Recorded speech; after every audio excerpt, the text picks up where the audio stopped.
Good evening, everybody, and welcome to Queen City. I'd like to officially call the meeting to order. Tonight, we have an icebreaker that's going to be fun. And our president is still in Dominican Republic. That's still fun. Now he has a house down there. Somebody asked me last week, it's like, hasn't he been there forever? And it's like, yeah, but he owns a couple houses, so he can stay down there as much as he wants, I guess, if you own a house. You don't have to pay for hotels or anything like that. Do you have a car down there? Maybe you'll tell us if you have a car, if you have to rent one. That would be interesting. Oh, that's right. He did a speech from his car. Exactly. Yeah. Forgot about that. Very creative. Again, bathrooms are behind us. We got gentlemen on this side, women on this side. Please mute your phones. And if you're, well, Elvis is the only one on Zoom right now. So he knows to mute himself. And with that, I'm just going to go ahead and turn it over to Elvis and say hello.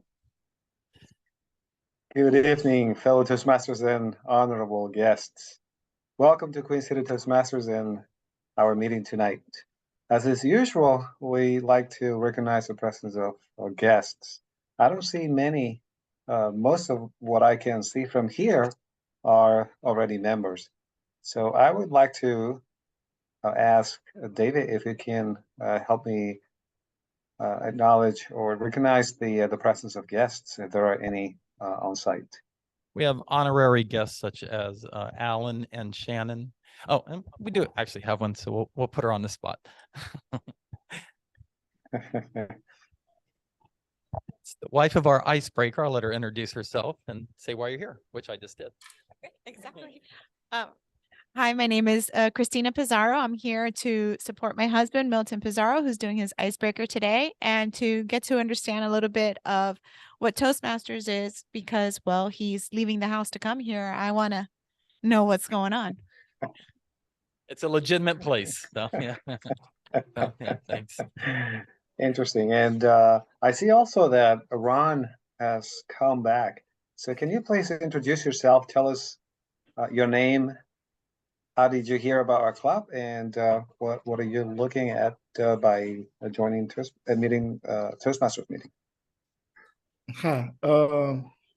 Yes, my name is Ron Bullock. I actually been to the. Can you hear me? Yes. Okay. I've actually been to this meeting prior to COVID, but after COVID, I haven't made my way back around.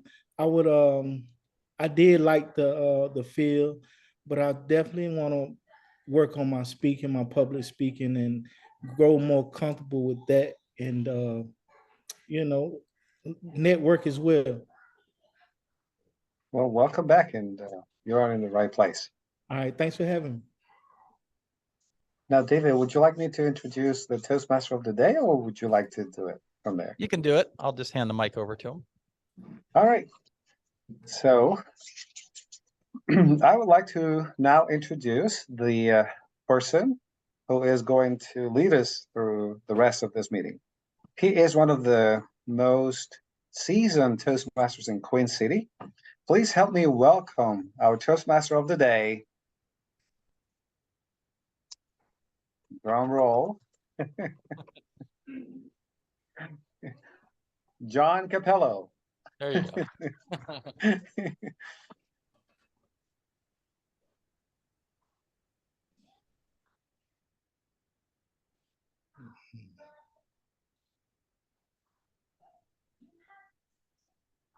Here's a little song that I wrote. You might want to sing it note for note. Don't worry. Be happy.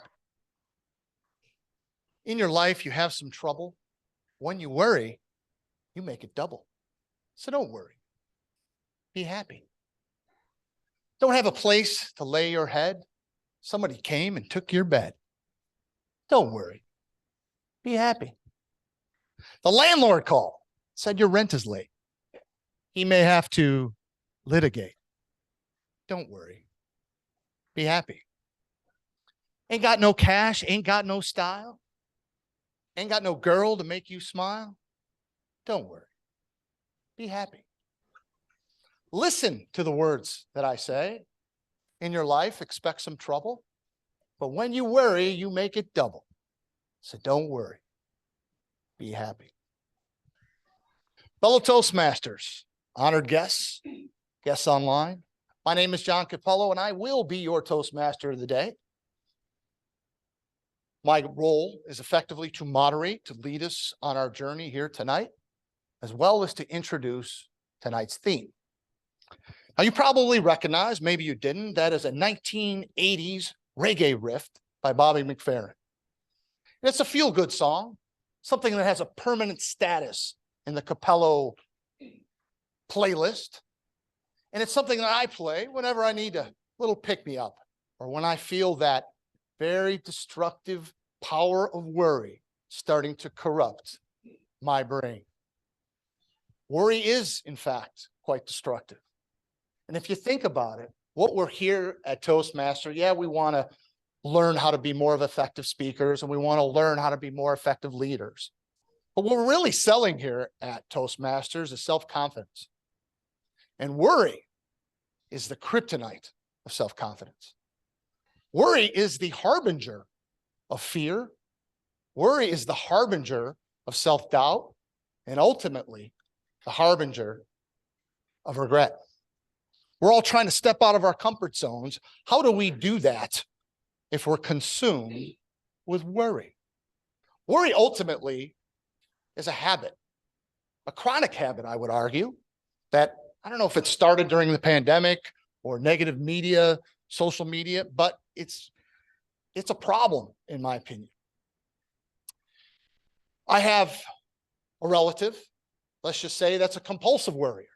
And if we were going on a trip somewhere, what happens if there's a traffic on the way to the airport? And what if there's a line at security? And what if we miss our connecting flight? And what if we catch COVID on the plane? It's flat out exhausting. Now, I don't want to trivialize what ultimately could be, severe mental disorders, but I want to focus on the part of worry, that compulsive habit that we have, where we're worried about events that haven't even happened, that prevent us from being our best selves. Who's heard of that famous quote by Mark Twain? I've known a great many troubles, few of which have ever come true. Or maybe Michael J. Fox, suffering from Parkinson's disease. I love this quote. He says, be careful of worrying about your worst case scenario, because if it comes true, you've lived through it twice. So tonight, I am going to discuss, hopefully through the course of tonight's meeting, a few tips to help us rid ourselves of this worry habit. Before I do, I'm going to introduce a few of my fellow Toastmasters that are going to help lead us in this journey to make it successful. First up, to really kickstart us, serving as our inspirational / joke master, a Toastmaster I haven't seen in a while, and I'm happy he's back to show his face. Please help me welcome Toastmaster Colin Stifton.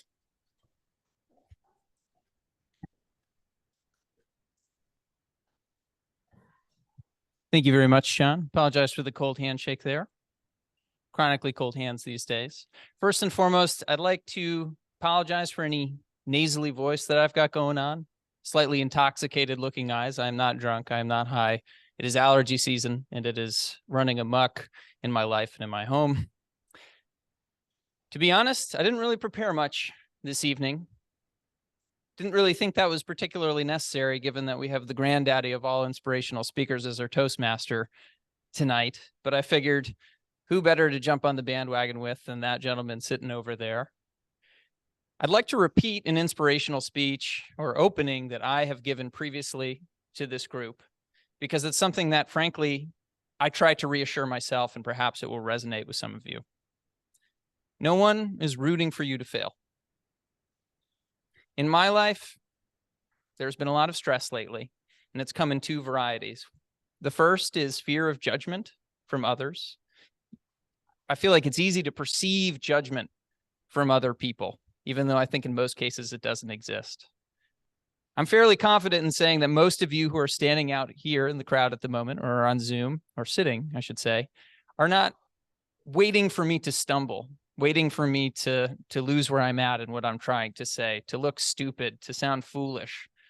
My guess is that most of you are frankly ambivalent. You're just watching, waiting to hear what I'm going to say, but you're not actively rooting for me to mess up. And cackling inside silently if I do. And I think that's an important thing to remember when you're standing up here, right? This is a safe space. You've chosen to tackle head on a skill that is something that most people, or an activity is something that most people struggle with and fear deeply. So give yourself a little bit of grace. You know, you come here to better yourself. Milton, very much looking forward to your icebreaker tonight. Just know that you're in a safe place. People are rooting for you. Anyone else who participates this evening, you know, you're in good hands here with this crowd. And I also like to think outside of the context of Toastmasters, most people are not actively rooting for you to fail. So if that comforts you in any way, if that calms your nerves, great. But above all, try not to project this sense of judgment from other people, because it's unlikely to exist in most contexts. I struggle with that personally. I wish you luck on that journey. Thank you.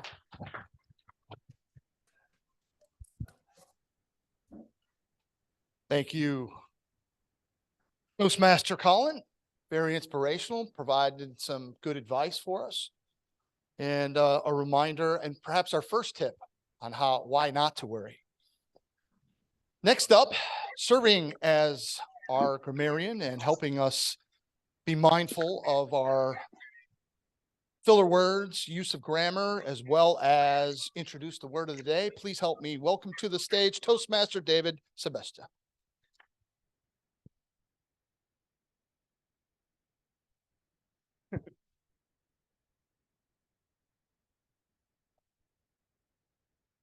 Get the word of the day up here.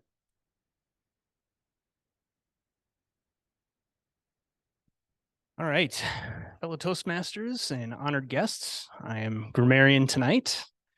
I'm going to track the ums that I just did there. So filler words, ahs, ums, so's, that sort of thing. Also going to be trying to keep an ear out for good use of grammar. If anybody's saying any particularly interesting quotes. And then also the word of the day. So today's word is relieved. So adjective, meaning no longer feeling distressed or anxious. In a sentence, it would be the student was relieved to see the good grade on their test. So I will pass it back to Toastmaster John.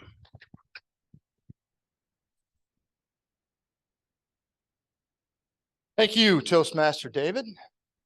Next up, I would like to introduce someone that is going to be helping us keep track of time. Please help me introduce, serving as timer, Toastmaster Cameron.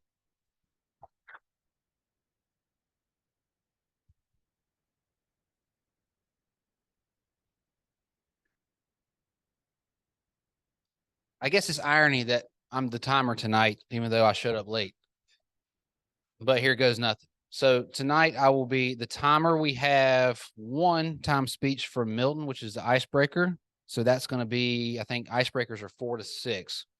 So at 4 minutes, going to hit the green light. And then at 5 minutes, we'll hit the yellow. And then at 6, we'll hit the red, giving you 30 seconds to just wrap it up. For our table topics for tonight, those are 1 to 2 minute impromptu speeches. So when you come up at 1 minute, you'll get the green, minute and a half, you'll get the yellow, and then at 2 minutes, you'll get the red. For our one evaluation, that's going to be 2 to 3 minutes. So again, 2 minutes green, 2.5 yellow, and 3 minutes red. I think that's the gist of all of them. I think general evaluator is whatever they want it to be. So anyway, thank you. Thank you, Toastmaster Cameron. And correct. So tonight we are actually going to have a ballot counter. And to explain that role, please help me welcome to stage our Vice President of Education, Dr. Eric Laxer.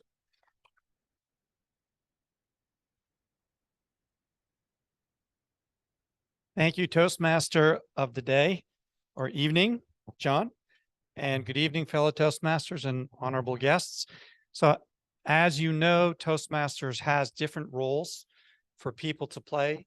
And really it's to provide as many opportunities as we can in the context of our meetings for people to come up and speak or play some part.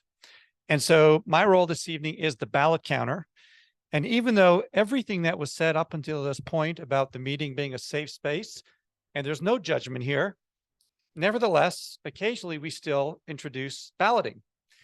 And so you will be hearing several people provide table topics answers today. And so one of the things that we will do is give everyone an opportunity to vote for their favorite table topics participant. And so you do that by filling out the bottom of this ballot sheet. And if you'd like to tear that off now so we don't make the tearing noises later in the meeting, that would be perfect.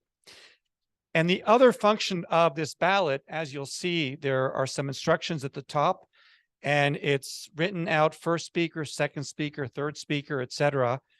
If you want to give some feedback, positive or constructive, to somebody who has been up here doing whatever it was they were doing, then you could write it on there, fold it over, write their name on it or the role that they played. And when I come around later and collect the ballots, I will take that and I will hand that to that person for some additional feedback. So that's the explanation for my role this evening. And I would now like to hand this microphone back to our Toastmaster of the day, John Cappello. Thank you, Dr. Eric, for that thorough explanation. As a reminder, we'll be voting for best table topics. So we'll be ready. Okay. Before we kick it off to our prepared speeches, I promised you some tips about eradicating the worry habit from between your ears. That first habit, or that first tip, I should say, is simple, and it is get busy. A great way to combat worry is to distract yourself. During World War II, the great Winston Churchill was asked by a reporter. He said, "Aren't you worried that the fate of our country rests solely on your shoulders?" He said, "Worried? I'm too busy to be worried." And it may sound simple, but effectively, that's what I'm saying. If you distract your mind, if you fill it with a task, you will not have the ability to even think about those ridiculous outcomes that can pollute your mind, right? That's always what it seems like. Those panicky outcomes start creeping in your brain. You're sitting there by yourself, well, what if this happens? Or what if that happens? That's when the worry starts to consume you. An empty mind is effectively a dangerous mind. And it's like a truck that has no load. A truck with no load, the engine starts a race and ultimately self-destructs. And your mind is the same way. You need to fill it with tasks so that it can operate as it was intended to operate. So fill it with tasks, do something, do actions, work be the prescription to that worry. Let me give you a quick exercise to prove that your brain cannot focus on more than two things. I want you to think about two topics. I want you to currently, in the next 10 seconds, think about Disney World and all the attractions and what you did last weekend. Go ahead, next 10 seconds, think about both at the same time.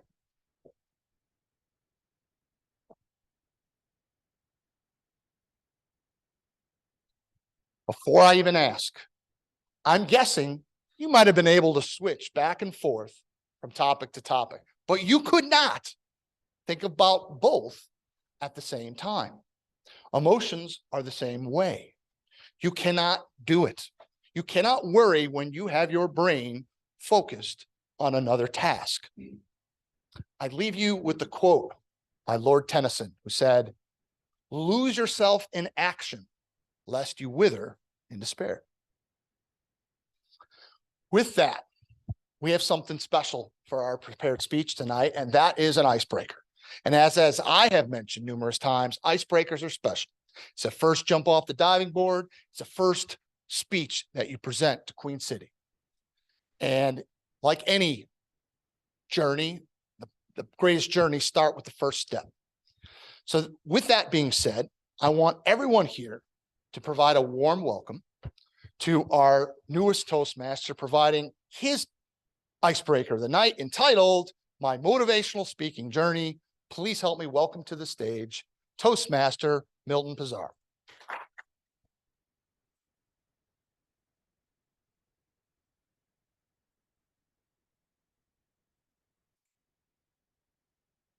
Thank you, John. Thank you, Jamie. Thank you, David. And thank you for giving me the opportunity to come before you guys and give my first Toastmaster speech. A little bit of background about myself. I'm originally from Miami, Florida, born to a pair of Cuban parents that value deeply education, hard work, self-determination, and free will. See if I can shake these nerves off a little bit here. I'm an 80s child, grew up loving America and G.I. Joe and Transformers every Saturday morning. Truly grateful for my country. I wouldn't be who I am today without her. But above all, I love my life. I love my family and I love God. Today, as noted earlier, I'm here to break ice and tell you a little bit about myself, who I am and why I chose to become a Toastmaster. I'm what many might call a health freak. I, on the other hand, like to think of myself as a health enthusiast. I've been a nurse for the past 11 years in critical care ICU settings. The ED, I was even a flight nurse at one point. Before that, I opened up a private school and I was a teacher. So as you can see, I've been heavily involved in the human sciences, health. I've dealt with many families over the years. I've dealt with many people in distress, particularly as a nurse. So at this point, I want to transition to and be able to share years and years of experience with human beings, their trials, their tribulations, their suffering. And I want to bring them into a place where they can once again experience their life's wishes. A tall task indeed. But at this juncture in my career, I'm more than ready for the challenge. And in a post-COVID world, we are now more than ever in need of a champion of humans. We need to fully recover physically, spiritually, and emotionally. We need a voice that is going to deliver an ever so powerful yet soothing words of redemption and vision for tomorrow. We've gone through some rough times. The past years have been exceptionally rough. Probably the toughest I've experienced. And so with that, I want to put myself in a position where I could help raise my fellow man and help us reclaim our humanity.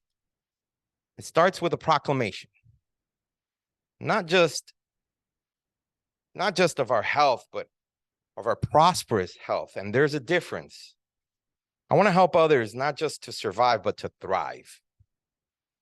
Our healthcare system is in shambles. And our institutions, those of which we have followed blindly for so many years, have shown us their true colors.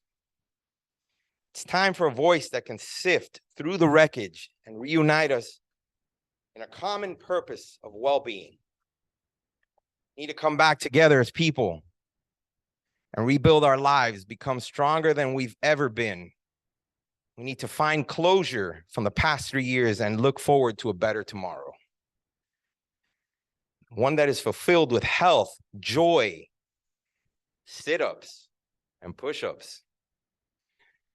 We need to repair the American spirit, become once again the people that made us so exceptional.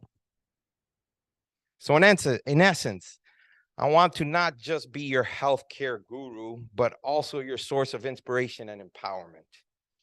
I want to be that person for every single one of you, regardless of who you are right now. Thank you for giving me the opportunity to introduce myself tonight. I'm thrilled to be part of this organization. Toastmasters is the ultimate collective of like-minded individuals who strive to make things better. Thank you.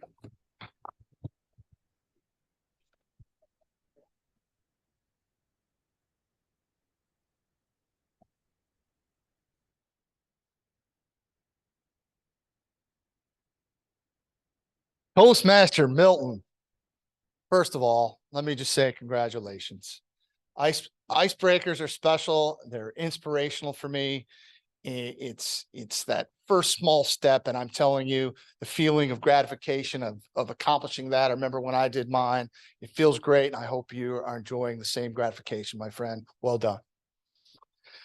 I'd like to ask Toastmaster Cameron to come up and provide a timer's report, sir.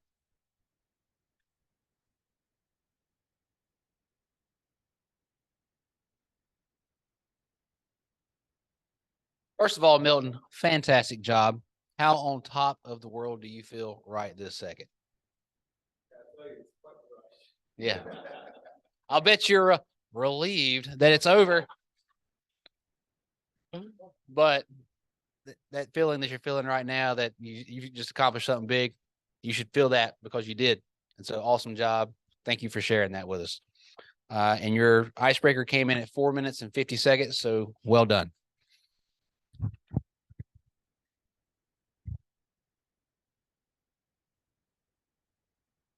Okay. I don't know how we can top that, but let's move on to our next section of tonight's meeting. But before I do, I'm going to share another tip about eradicating that worry habit from our mindset. And that tip is to control what you can control. We can't control the weather. We can't control if our company has layoffs. You can't control if your flight's delayed. You can't control if you get diagnosed with a health issue. You can't control your attitude. You can't control your perspectives. You can't control your actions.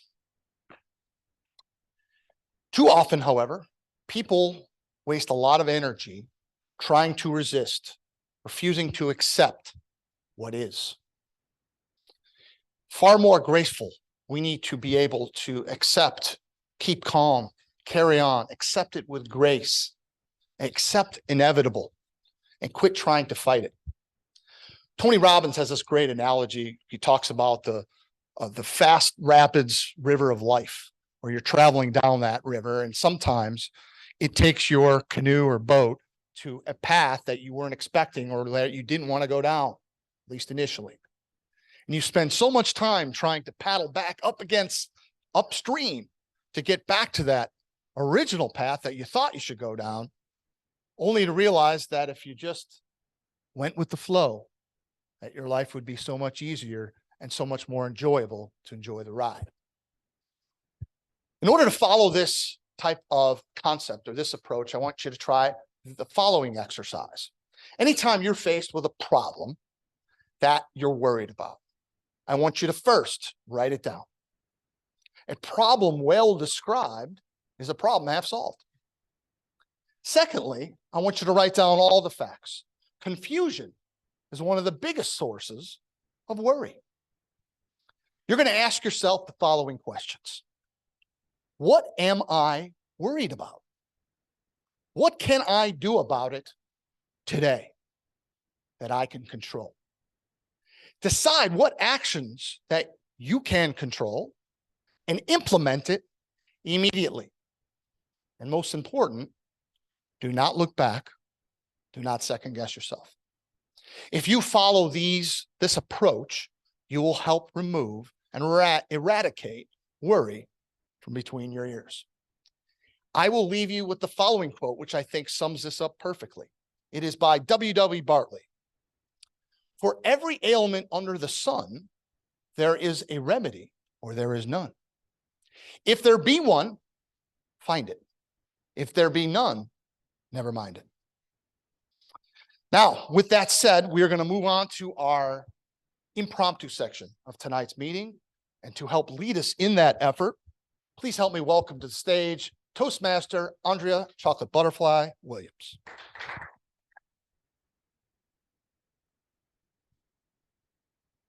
Thank you. Thank you, John. Thank you, Toastmaster John.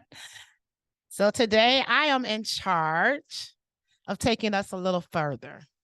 Congratulations on your icebreaker speech. I remember mine. It was one of those days where you're like, okay, I hope they like this.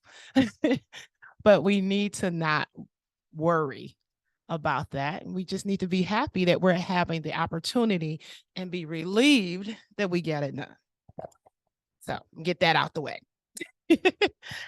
So today, you know, you know, I'm gonna sing it. Don't worry, be happy. And when I heard him, I was coming in and I heard him say it. I was like, oh, I do the same thing. I just start singing that whenever things seem like they're just chaotic. And I just start singing that song. So thank you for bringing that out to me today.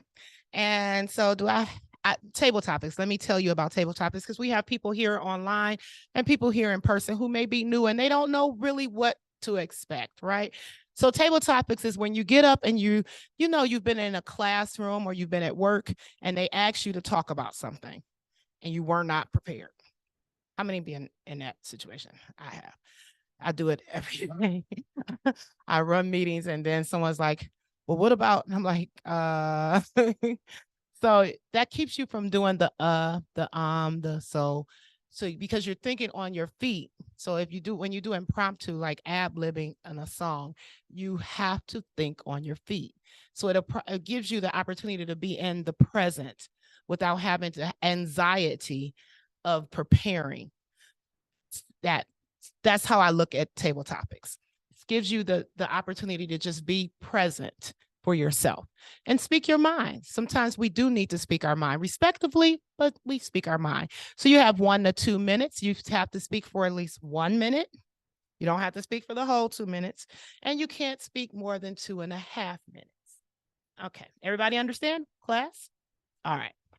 So do I have any volunteers for tabletop? Come on up, Cameron.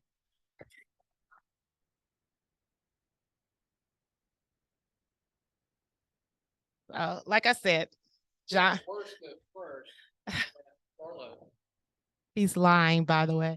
Anyway, so John had mentioned, don't worry, be happy. What is a song that you use to keep you being happy? That's a great question. I guess I'll answer it in a broader sense. I guess it depends on what mood I'm in.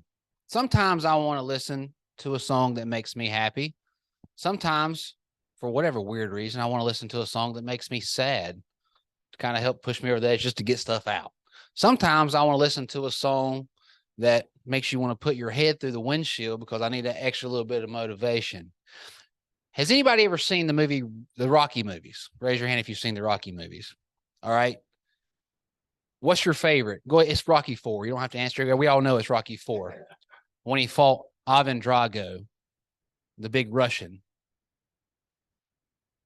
There's a song in that movie by Robert Tepper that is called No Easy Way Out. It's after Apollo Creed. I hope that this is a spoiler alert. After Apollo Creed gets killed, Rocky is now faced with fighting this big Russian. So now he's going to Russia to train. His wife doesn't want to do it. He don't want him to do it, but he chooses to do it anyway. It's the only way he can see to tackle this problem, if you will. So he gets in his car, his Ferrari or Lamborghini, I can't remember what it is, and he's driving, and that song comes on, No Easy Way Out. And it shows him training in the mountains of Russia, hiking through the snow with logs on his back, doing crazy setups, lifting up, big wagons with a bunch of weight in it. So when I go running, that's the song I typically always play. When I'm running a 5K or a 10K or something like that, and I get over halfway, or I'm like a mile away from the finish line, I say, give me that extra little bit of jolt. So I put that song on, not because the song itself means anything to me, but my mind goes to Rocky Balboa. That song was playing when he was training his butt off to fight the Russian and doing all these crazy physical feats. I'm like, if Rocky can do that, my lazy ass can run this last mile. So let's go. So not really a happy song, but that's a song that comes to mind to motivate me. Thank you.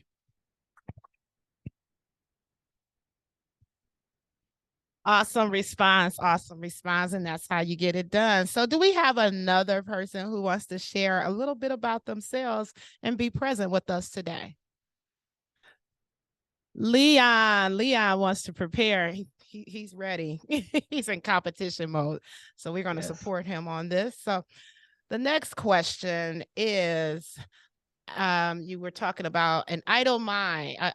It causes you to worry because you're not busy. And it's one of the scriptures that I always talk about. An idle mind is the devil's workshop. You'll often hear a minister in a Black church say it. I don't know. I can't tell you about white churches because I don't go to a white church. I ain't got nothing against. Just don't go there. So, but an idle mind is the devil's workshop. And I swear they used to say that all the time. They used to tell us as kids that because they want us to keep doing stuff at the church. That was the main reason why they always told us to do that. So, Leon, what is it that you do to keep yourself busy? Good evening, fellow Toastmasters and honorable guests. What is something that I do to keep myself busy? One of the key things that I do to keep myself busy is practice mindfulness and staying within the present moment. See, because within the present moment, so many things are happening all at one time. The way that I see the world that we live in is universes within universes. For example, many of the times I find myself sitting on my balcony. Now, I'm on the 3rd floor in my apartment complex on the back side of the apartment. And from where I can sit, there is a small pond and some trees, and I've seen so many animals. In fact, a couple weeks ago, a squirrel decided to have a nest on my balcony. And when I realized what the squirrel was doing, continuously visiting this box that I had forgot to recycle that I put on my balcony, I found 2 baby squirrels inside of it. And in there, I had to call animal control to figure out what I was supposed to do with these baby squirrels. Now, one of the things that I found out wonderful about squirrels is that mother squirrels always come back for their young. So I had to place the squirrel in a box to keep it warm. I got a Bluetooth speaker and played sounds of a distressed baby squirrel. And within an hour, mama squirrel came back and got the baby squirrel. Now, how this relates to the question is, had I not been in the present moment and keeping myself busy within my mindfulness practice, I probably would have never known that that squirrel kept visiting my porch because it had laid its nest there. So one of the things I love to do to stay busy is to keep my mind right where I am, right where my body is, and right where my attention needs to be, which is in the present moment. Thank you. Thank you. Again, another awesome. Do I have time for one more? How many? Okay, so we're gonna do a we're gonna have fun tonight. Okay, so who's my next person, online or in person? Come on up. Yeah.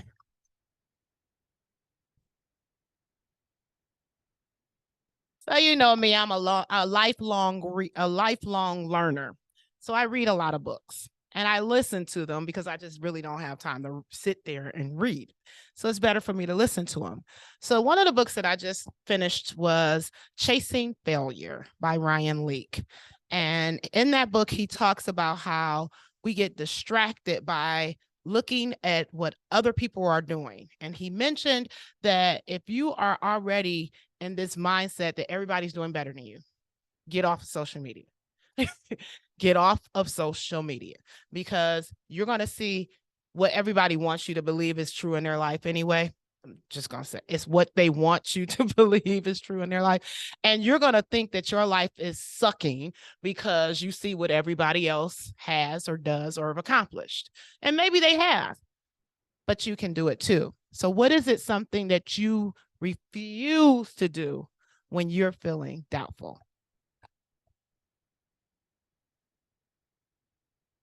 Thank you, Madam Table Topics Master. Fellow Toastmasters guest, let me tell you a story. About a year ago, I was pumping gas, minding my own business. A car pulls up behind me, rolls down the window. A lovely, slightly older young lady asks, "Sir, can I ask you a question?" "Absolutely, ma'am." "Would you happen to have $3? Well, as luck would have it, being married 25 years and not having seen folding money in about 20 of those, I just happen to have in my wallet 3 $1 bills. So I said, "Sure, here you go." I'm going to leave it at that for now. You talk about people getting riled up on social media and how they let that affect their lives. Here's what you need to do. This is what I do. You realize you're looking at their information, that communication that they're sending you through a filter.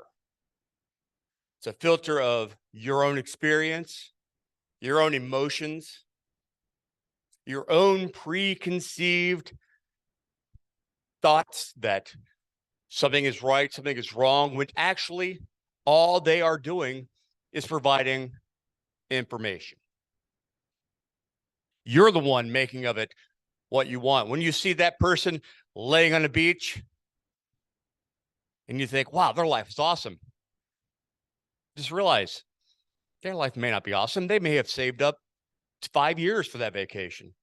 All you know is they're having fun on a beach somewhere right now. That's it. Everything else that you're attributing to that story is coming from you. So when I go back to my $3, I thought long and hard, what in the world would she need $3? And I left it there because that is the only information I had. I did not ask. I just let it go. And that's what you should do, ladies and gentlemen. Madam Table Topics Master, I will now let the mic go to you.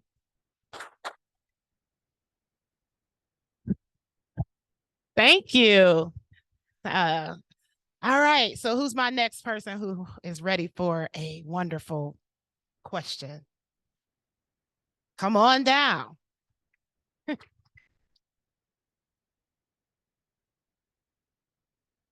We've heard people talk about present day and what we've been through in the last 3 years, what has changed in the world, right? And I've heard on my way here, right before I tuned into Toastmasters meeting, that the person was saying, I don't know where my worry came from, or maybe it was here. I don't know where my worry came from. Maybe it was the pandemic that brought on worry. It was you. That was John. And I had heard Ivania, I'm about to say her name wrong, but Miss Van Zant had a documentary, and she was talking about people are feeling anxiety throughout the pandemic. And she said those people had anxiety before the pandemic.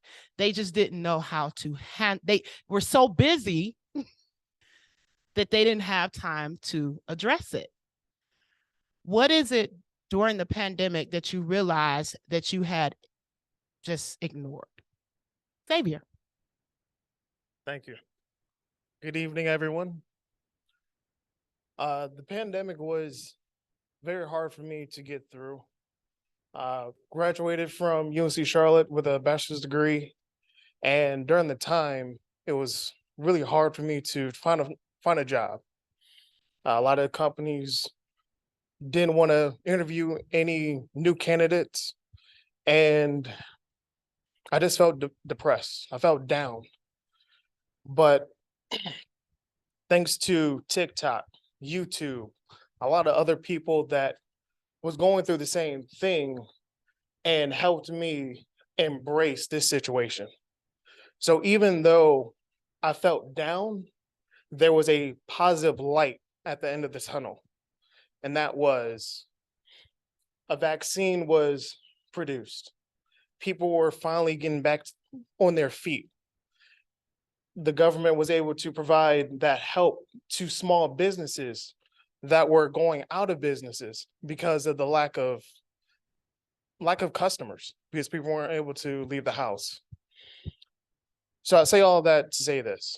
I am finally relieved that I found a job in my career and I was able to not let this depression that was building up over the year and a half overwhelm me and bring me down.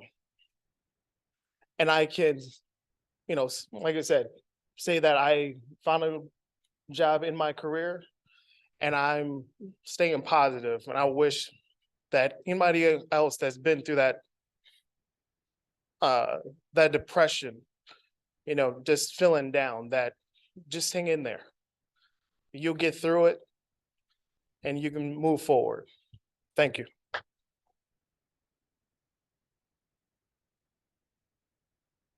Thank you for that response. So we have one more question. This is your last chance to be present and be here for yourself. All right, Carla. Hi, Carla. I call her Carly, so that's just me. So your question, the end will come. What is it that you want to do or that you have put off for so long? But if you had, I'll say, usually they say 30 days. So I'm gonna give you 12 months. You had 12 months to accomplish. What is it that you would do to make yourself, not anybody else, take everybody else out of that equation? What would you do to make Carla happy? Thank you for that question. I've actually thought about that from several different angles. When I was in my 30s, I did a exercise called the 1 minute manager, something along that lines. And basically it helped you narrow down your focus of what you want to accomplish. And there were things like buy a house, have a good job, have children, get married, write about what all the things I wrote. And I accomplished all of them in my 50s. And I look back and I said, wow, I had this list and everything's checked off. And I was working, I was busy, my children were growing up. I didn't really know what am I going to do next. In my late 50s, I sat down and I made a new list. What are the things I want to accomplish? I think writing a list of what you want to accomplish is a good thing to accomplish. And I've been going through that list. And the number one priorities in my life are to be surrounded by the people I love, to be around my family and my children, and whatever activities brings us together, and to do those things makes me happy. I also want to continue giving back to the community, and I would like to not necessarily publish, but finish writing the book I'm writing. And with that, I will turn it back over to you, Madam Table Topics. Thank you for the question. Awesome, awesome. So at the end of the day, what we learned today was don't worry, be happy. What we learned today was to look within to find happiness. What we learned today is to do what makes you happy, or find what you need to make you happy. But by all means, do not sit idle. And by all means, always speak your mind. Back to our Toastmaster of the day, Toastmaster John. Thank you, Toastmaster Andrea. At this time, I would like to bring up once again Toastmaster Cameron to give us a timers report.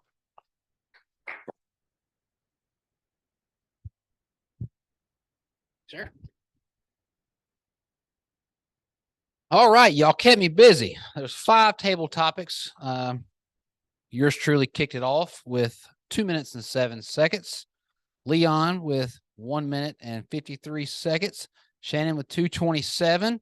Xavier with 1:58. And Carla with 1:22. Everybody qualifies. Great job. Thank you, Toastmaster Cameron. So at this time, for friendly reminder, this is the time to vote.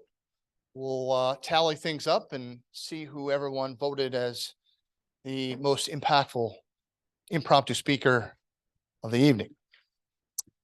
Now, before I move on to the next section of tonight's meeting, our evaluation portion, I want to continue with my thematic tonight. We've talked about ways to eradicate the worry habit from your brain. We haven't talked as much about the happiness part, of which Toastmaster Andrea actually alluded to. And that is, my tip is to choose to be happy. Adopt an attitude of gratitude. I think many of us, a lot of times, we define happiness via an outcome or through external stimuli, things that we need justification to be happy. If then person, if I just get this job, then I will be happy. If I just meet this person, then I will be happy. Rather than focusing on what's between their ears and adopting the right mindset. And it is my opinion that this tip of adopting an attitude of gratitude serves in somewhat similar parallel fashion to my tip about not being able to think of two things at the same time. So by being grateful, I have actually a wall of gratitude. Every morning when I wake up, I have a list right before in my closet of just things that I see as I'm putting on my clothes for the day, of everything I am grateful for. My children, my health, my degrees, things I'm proud of, whatever it might be, something that makes me feel grateful. And it is impossible to feel grateful, depressed and stressed at the same time. It just cannot happen. If you wake up with a gratefulness attitude and have that permeate the rest of your day, it will change your perspective. In fact, let's try this as an exercise for just one day. Don't be consumed by the past. Don't be worried about the future, but live for that day. And I want you to fake it. No matter what's going on in your life, no matter what you're upset about, try to smile at every single person that walks by. Try to hand out compliments generously. Criticize absolutely no one. And full out just protect your peace, no matter what is going on. You do that just for one day and see how your attitude changes. And just like going to the gym, once you successfully do that, feel how good you feel, see if you can repeat it day after day after day, and watch the worry habit fly out of your mind. Watch your happiness level grow. I don't have a tremendous inspirational quote, but I do have one that resonates with me, and it's a simple one. And it's, happiness is an inside job. With that, I'm going to turn things over to who will help leading us in our evaluation portion. We are here to get better after all. And to do that, I'm going to turn things over to a fellow Toastmaster, actually a president of our Ballantine Club, if I'm not mistaken, Toastmaster Allen.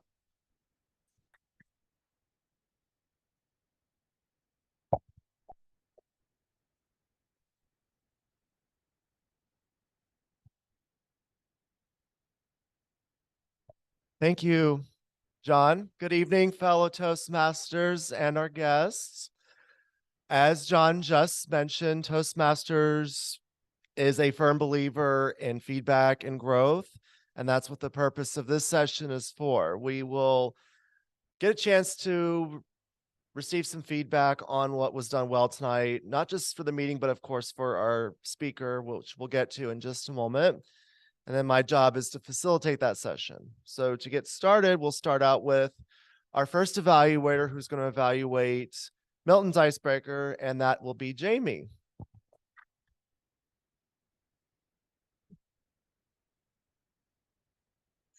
Thank you, Mr. General Evaluator, and good evening, fellow Toastmasters and guests. I'm going to move your thing over here a little bit, Alan, because I need some of the easel too. So I am the individual evaluator this evening, and I'm thrilled and excited to be delivering your feedback, Milton. So as John said, Toastmaster of the Day, icebreakers are special. And so thank you for giving us the opportunity to share in that with you. I think we all get a little bit of the halo benefit of the feeling that you're having right now, having sat through that exact same experience. I'm going to provide my feedback on 3 different dimensions: on content, on delivery, and on structure. And I will hit on some things that I thought were particularly effective, things that you'll want to hone and continue to bring forward in your speeches, as well as some things that you might want to improve on, right? Or some growth opportunities. But at the end of the day, this is all about growth. And so while I will try to be generous with my compliments, I will also try to give you some opportunities for things to work on next time. So let's start with the content. Overall, I thought you did a fantastic job of introducing us to you, right? Some of your experiences, your upbringing, the things that have been passions in your life, the things that have been motivators in your life, your values, and even some of the things that now inspire you to continue to go on. So overall, fantastic job. That's exactly what an icebreaker should do. It should give all of us an opportunity to meet you and understand you as an individual.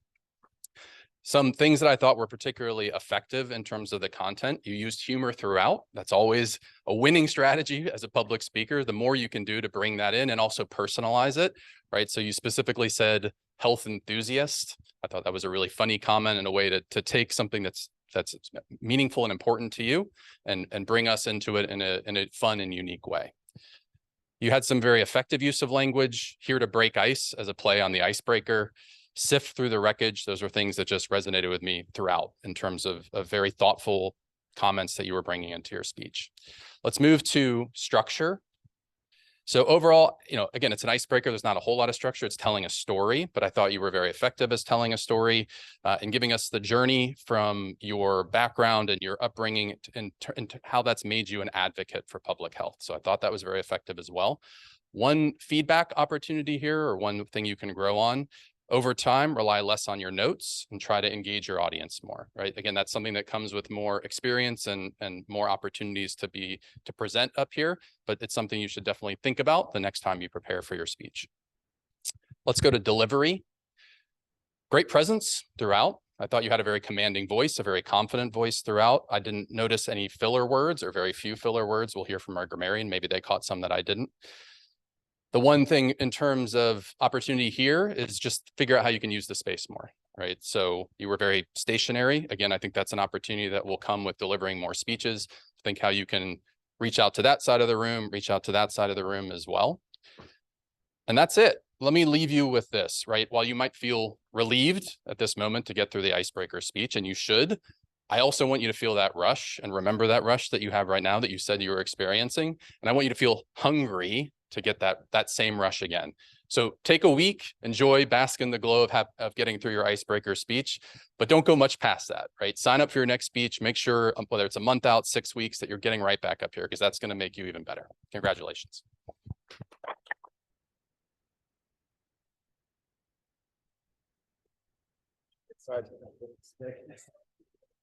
All right, thank you so much, Jamie.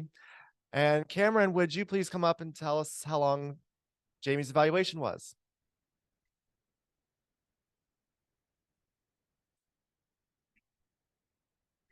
Fantastic evaluation, Jamie. You came in at 3 minutes and 23 seconds. It's a great job. I'll turn it back over to Toastmaster Allen. Much appreciate it. All right, so you stayed right within his time parameters, and since we only had one speaker, therefore we only had one evaluator, so we will not vote for best evaluator. So Jamie, you are our best evaluator. Congratulations. All right, now it is my turn to provide my feedback, so I will start with Jamie's evaluation. We usually use the sandwich method, which is where you begin and end your evaluation on a positive note. You give several examples in the beginning of what was done well, and then recap that at the end. And then right in the middle, you have a couple suggestions for improvement. All of that was covered, and Jamie's speech was very structured. He told us what he was going to tell us, and then again recapped it at the end. There's another delivery method that he fused into that, which I'd never heard of until recently. It's called the COD method, which stands for content, organization, and delivery, which I think Jamie said content, delivery, and structure, which is basically the same thing. When I first heard of it, it was called the COD method. I had never heard of it. It sounded a little fishy at first, but then once the evaluator explained it, it made sense. So Jamie basically fused the sandwich and COD methods together and made a COD sandwich. So nice job. And all the feedback that Jamie provided was done without any negative connotations. It was all done in a positive and encouraging way, which is exactly what we want when we evaluate somebody's speech. So nicely done. And then as far as the meeting in general, it started right on time. Actually, we started 1 minute early. So nice job, David. At least according to my watch, it started 1 minute early. The guests who were here at the beginning of the meeting were welcomed and gave a chance to introduce themselves. And then anyone who arrived a little bit later will hopefully have an opportunity to share their feedback as well.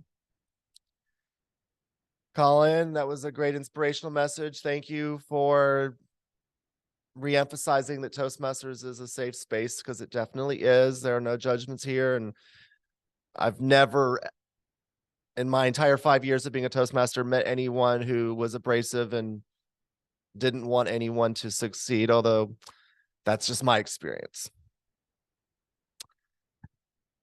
John, that was a great theme, how to combat worry. Thank you for those wonderful tips. I deal with that a lot myself, so these are some great reminders to kind of reinforce some of my own personal struggles, so thank you. And let's see, you had some great filler words. Well, no, I'm sorry, you had some great vocabulary words, sorry, that our grammarian might have caught, hopefully, and I'll let him do his thing in a minute. Andrea, those were great table topics questions, so thank you. And you did a great job explaining what the purpose of table topics is. And I love how you stuck with John's theme tonight, as well as had a backstory leading up to every question. And I appreciate everyone's feedback, as well as those who stepped up to speak, because this is not a spectator sport. You all are encouraged and strongly recommended to come up, and the only way you're going to become a better speaker is to come up here and do this. And for those of you who are guests, I sincerely hope you will consider joining, because that's the only way you're going to grow in your journey, is by coming and being an official member and being engaged. And let's see, again, Milton, congratulations on completing your icebreaker. Very nicely done. And you set a really strong precedent for all the other recent members and soon to be members to follow. And what you did especially well, and what a lot of our table topic speakers did especially well, is you showed your vulnerability. And I've said this before many times, as a Toastmaster, it's so much more than just learning how not to say, or how to make eye contact, or how to maintain good posture. Those are all important things, but you also have to learn how to open up yourself to your audience, because being politically correct all the time isn't a whole lot of fun. And on that note, I would like for David to come up and offer his grammarian's report.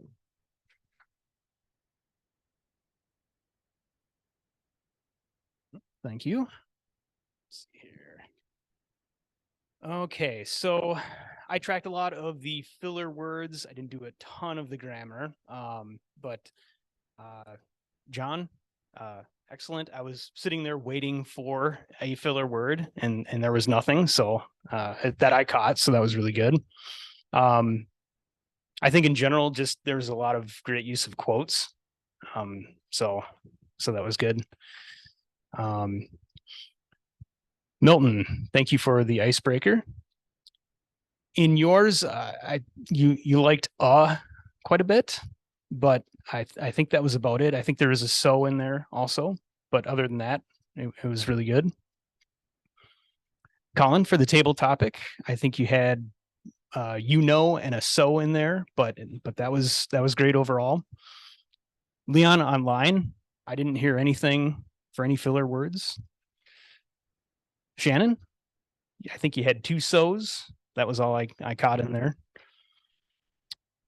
And Xavier, you had a so and a That was about it, but very little in there. And Jamie, for the evaluation, there was a so and a couple of rights in there, and that was about it. So I also, about halfway through, realized that I wasn't paying attention to who was saying word of the day, but I did catch 4. Colin, Milton, Andrea Chocolate Butterfly, and Jamie. So if I missed anyone, raise your hand. And then finally, I think I had about 16 uhs. So yeah. So I'll pass it back. Thank you very much. Appreciate it.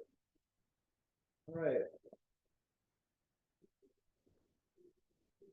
So John, you also used the words eradicated and a word I've never heard of before, harbinger. So I'll have to look that up later. So good job. And that concludes my evaluation. So thank you. Back to John.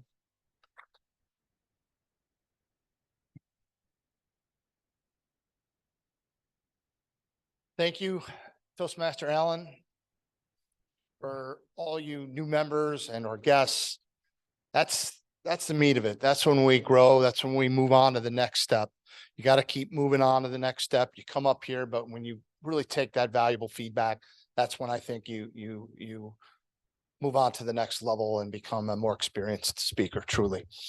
Okay, I think at this time, I would like to bring back our ballot counter, Dr. Eric Laxer, to let us know how we did.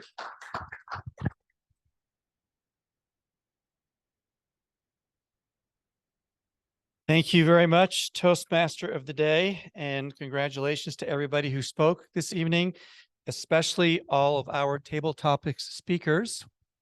We all know that table topics can be one of the most challenging things to stand up here and do, and everybody did an excellent job. Testament to that is because everybody who spoke got at least 1 vote from somebody.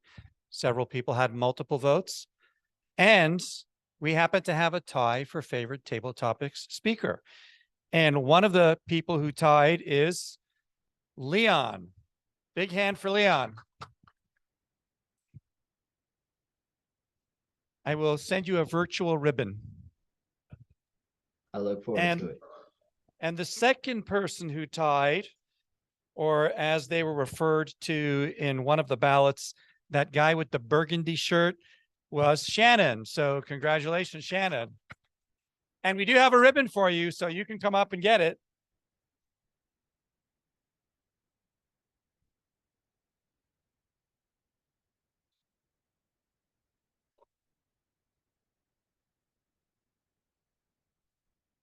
Okay, thank you. And we also do happen to have a ribbon of recognition for our best and, of course, only evaluator, Toastmaster Jamie. So please come up and receive your ribbon too.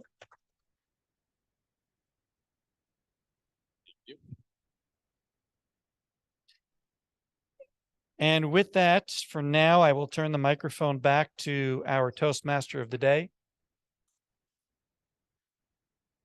Yes, I do have it, but I wasn't sure of the sequence of presentations. And so I can do it right now, just to keep on flowing. I got it in my hand. So it's normally a tradition that we recognize whoever did their icebreaker speech during the meeting and present them with a ribbon. And so Milton, if you can come up one more time and we will give you your ribbon for an outstanding icebreaker speech. Congratulations. Well done. That's for you. Okay.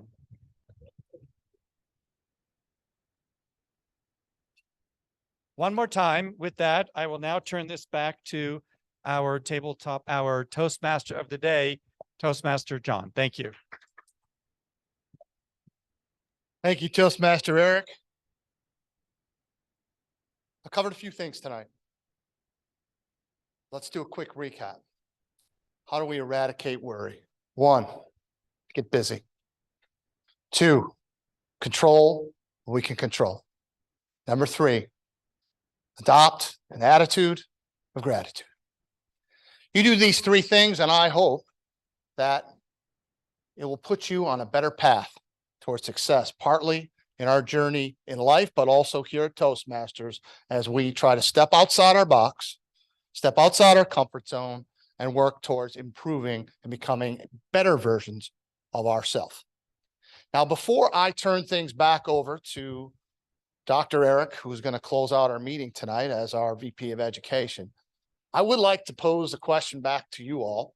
I've been up here talking all night long on things that I think will help me to stop worrying and maybe help you.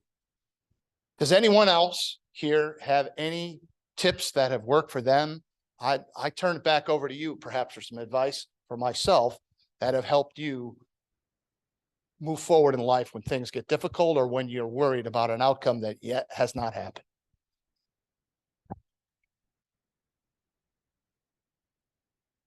So I took a course and it said, look at the worst outcome and then say, okay, well, if that's the worst that can happen, get over it. Very wise advice. What's the worst that can happen, Cameron? I like for myself to go back to a word that's called fear. And I break that down I turn it into an acronym. And I turned it into fear is nothing more than false evidence appearing real. Your mind is a powerful tool. Your mind can also get in its own way sometimes and tell you things that aren't really there, aren't really true. So when I start worrying about something or I get worked up, or if you're worked up about giving a speech and like Colin said, you're going to be thinking everybody's going to be judging you and looking down on you. Your mind can start wandering and racing. If you'll just remember that fear is nothing more than false evidence appearing real, it should help you to overcome it. It does me. Thank you for that, Cameron. Sure. I would like to add on to that. There's actually I believe it's Zig Ziglar does an acronym as well. And he says there are two acronyms of fear. One is forget everything and run. And the other is face everything and rise. And if you take the second one, obviously that's the way he suggests to approach it. But that's what triggered that when you mentioned that. Another potential answer here. Quick quote on that. Just kind of piggyback on what he said there. When you're worried about what people think about you, this always works for me. And this is my favorite quote, and I don't know who it's from, but it's always remember that some people are just like slinkies. They aren't really good for much, but they always bring a smile to your face when you push them down a flight of stairs.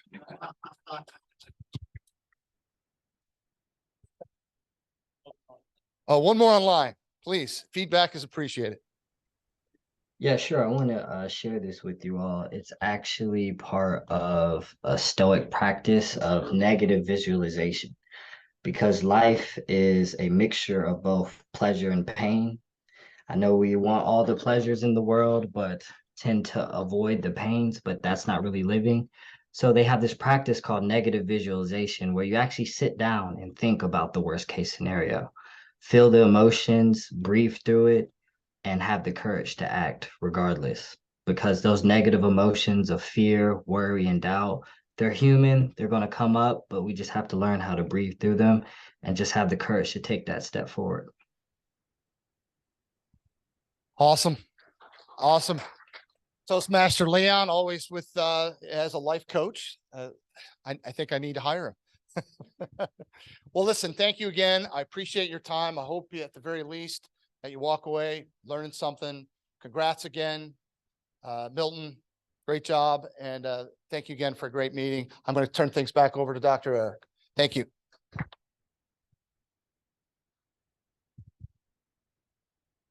Thank you. Elvis is still with us online. Elvis, do you want to add anything or give the guests online an opportunity to share a few words?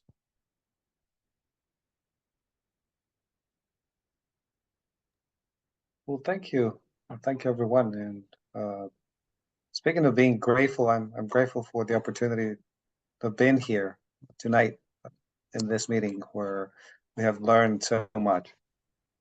Thank you to all who have participated, especially our guests. And at this moment, it is always an opportunity for the guests to also let us know how they feel about the meeting as a whole and some of the remarks just to close out before we close out our meeting.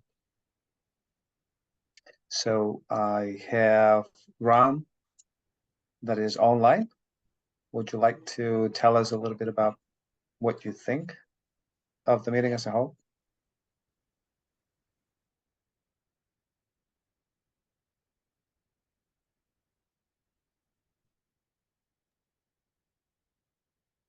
Ron, I think you are on mute. Hello. Okay. Yeah, I really enjoyed it. It was very inspirational. And hopefully in the next couple weeks I could attend in person.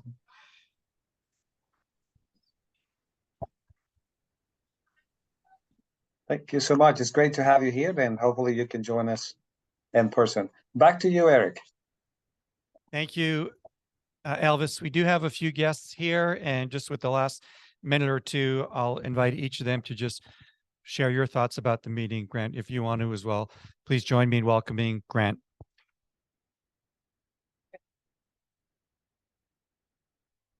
So I didn't know what to expect coming here, but it was interesting.